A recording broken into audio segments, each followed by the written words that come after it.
Boys and girls, ladies and gentlemen, children of all ages, this is Jesse with the Common Nerd, bringing you pop culture and all things nerdy through a common sense lens. And obviously, ladies and gentlemen, the DCU has got an entire reboot.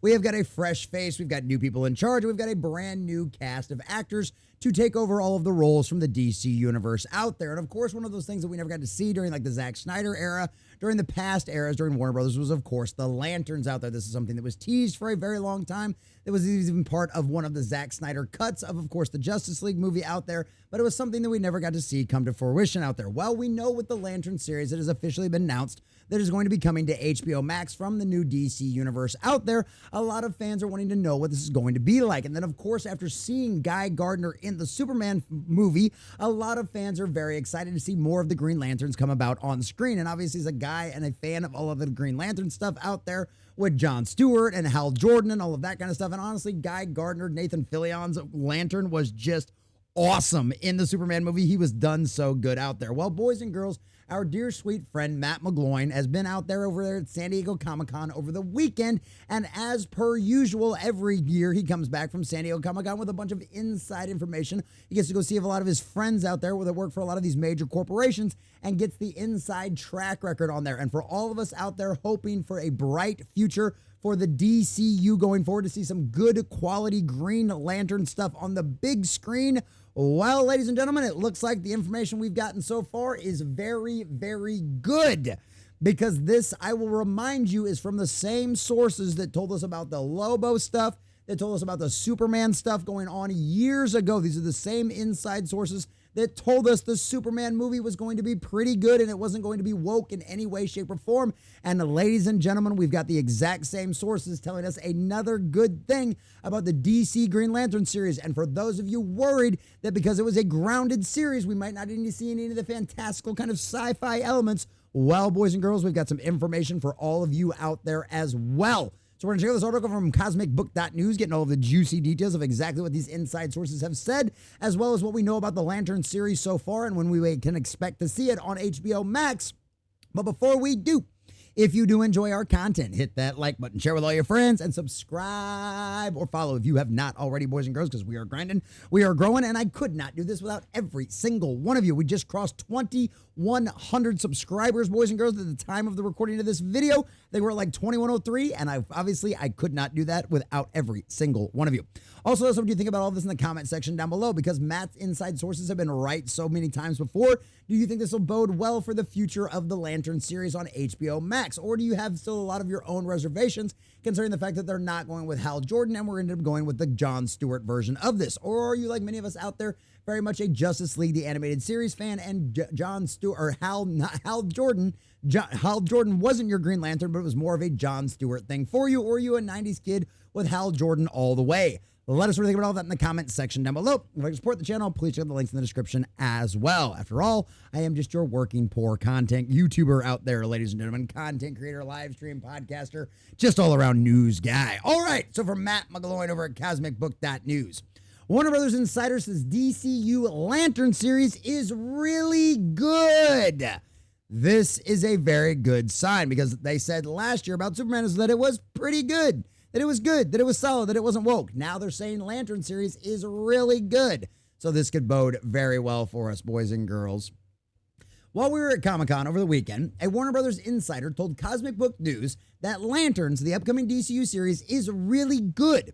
And while it starts off grounded, it eventually leans heavily into sci-fi, something that should ease concerns for fans wondering how Green Lantern flies into a more Earth-based story.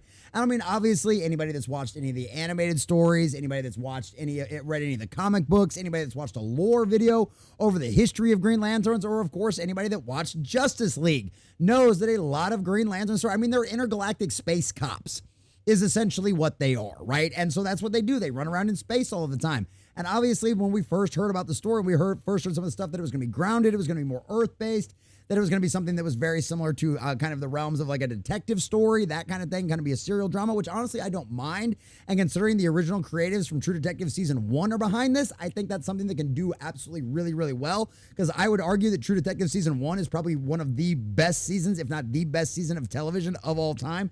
It's absolutely incredible. If you haven't seen it, go watch it, especially if you're going even cautiously optimistic or curious about the Lantern season as to whether or not it'll be any good coming from HBO Max. Trust me, if they can pull off a sci-fi Green Lantern version of True Detective and still stay true to the characters of Hal Jordan and John Stewart, boys and girls, ladies and gentlemen, we could be in for a very, very excellent Lantern series. But at the end of the day, only time will tell. After all, I was very excited about Creature Commandos, and we all saw how that one turned out, didn't we, boys and girls? So it's going to start grounded and then go full sci-fi. I raised concerns about the shows being described as grounded and set in the American heartland, which doesn't line up with the Green Lanterns being cosmic space cops.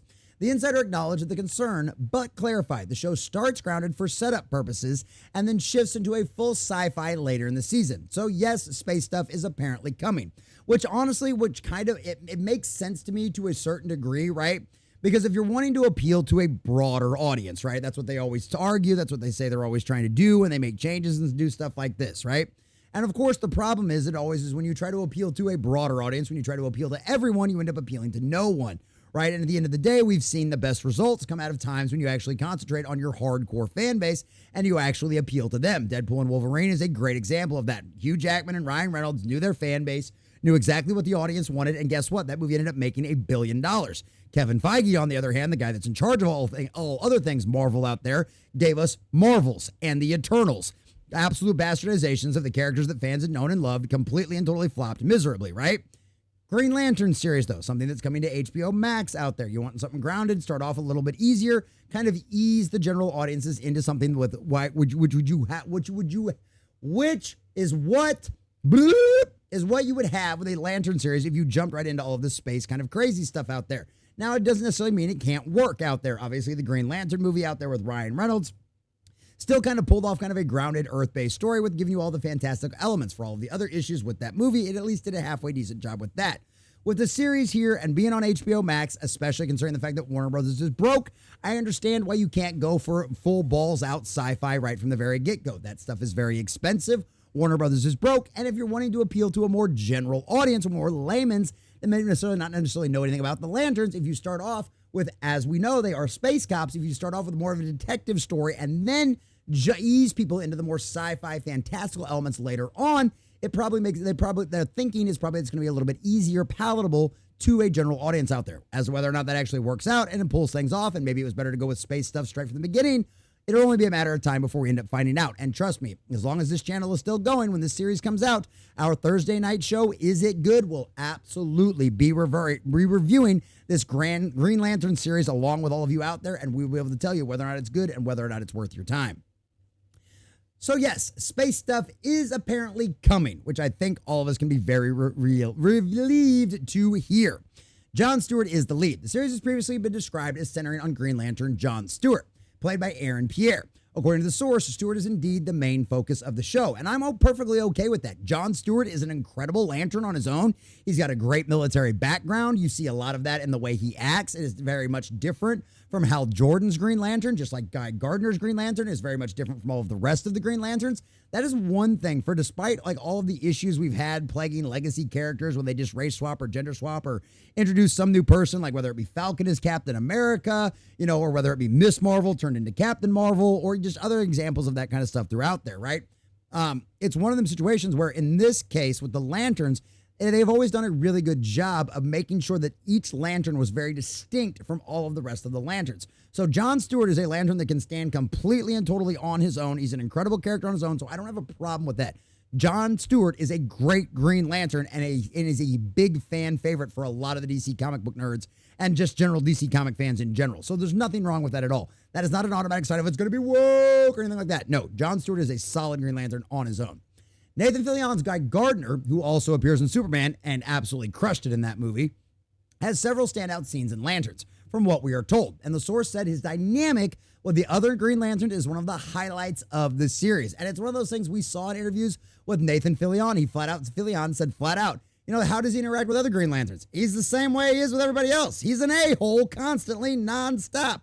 And when you have a John Stewart kind of Lantern out there who is much more serious, who is much more down to earth, he's very much a soldier, he's a Marine, he's a military guy, he's no nonsense.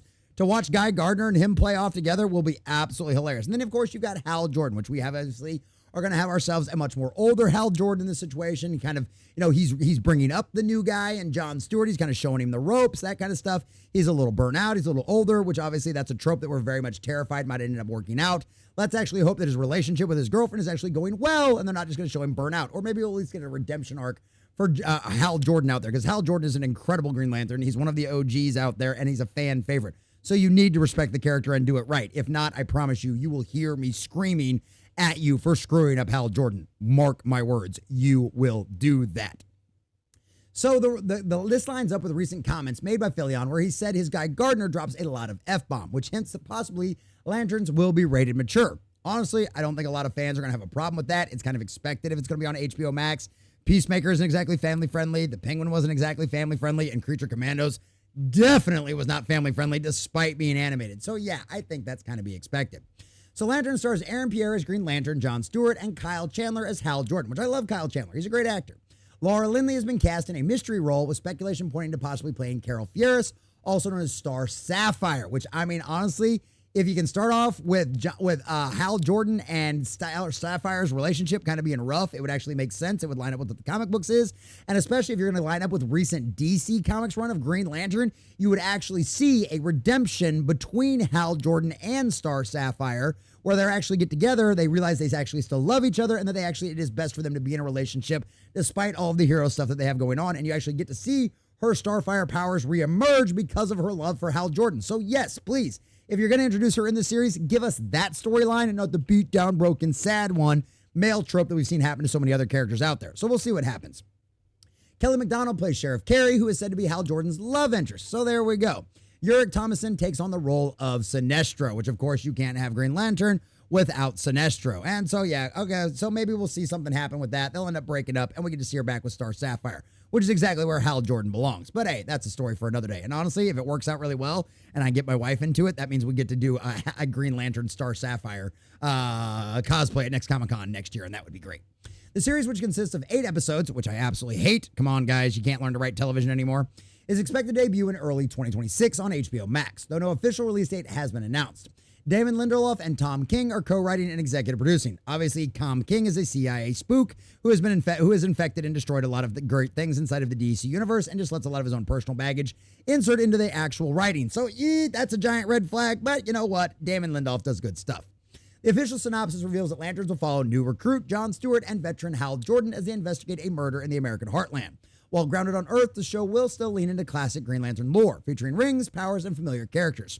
Showrunner Chris Mundy has described it as accessible for new viewers, while rewarding longtime fans. He also noted that Season 1 is a complete story, not currently tied to other DCU projects, but with the potential for future seasons, which does seem to be like what a lot of James Gunn has been trying to do for this. Creature Commandos was very much its own standalone series. I mean, you had Amanda Waller in it, but other than that, it's not really all that surprising. And I like that idea too, right? Because that means you don't have to do a bunch of homework, right? Which is one of the big problems and big complaints from even the Marvel fans out there that haven't complained about all of the identity politics kind of nonsense, because they're worried you have to do homework in order to see a lot of these shows. Thunderbolts, Captain America, Brave New World, the Marvels, all one of the biggest complaints from even the shills and the access media out there is they felt like you had to do homework in order to go actually see those and have a lot of these kind of things make sense. Whereas DC is doing something very different. The series, the movies, the television shows are all standalone stories. You can watch them by yourselves without doing any homework. Creature Commandos, even though for all of the issues that Creature Commandos has with it, it's a standalone story. You don't need to watch anything else. You don't need to know anything else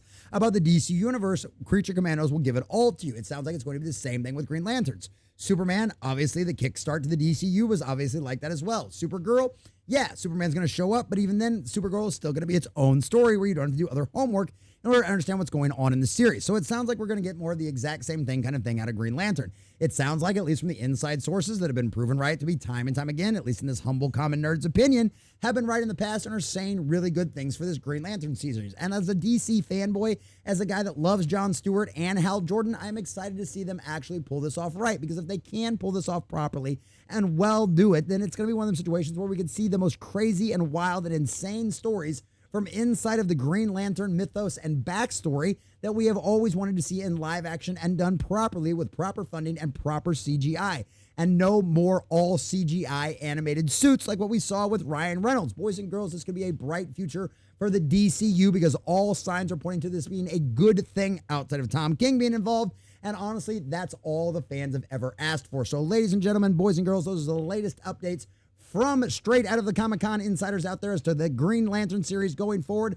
It will actually be good. The fans will be happy. And ladies and gentlemen, it could prove to be a huge success for a already foundering and broken and bankrupt company that is Warner Brothers Discovery. And ladies and gentlemen, not only is it what the company deserves after clearing the house and firing all of the activists, but it's exactly what the fans deserve. So do the right thing, DC, HBO Max, and give us a good Green Lantern series that the fans can appreciate and respects the characters. Because at the end of the day, the fans will decide. Because if you make us happy, we will make you rich. If not, well, you've seen what's happened to Marvel's box office with Fantastic Four, haven't you? Yeah, make the customers happy, make the fans happy, and you will succeed. Give us good Green Lantern, because as of right now, all the signs are pointing in that direction, and I, for one, am cautiously optimistic.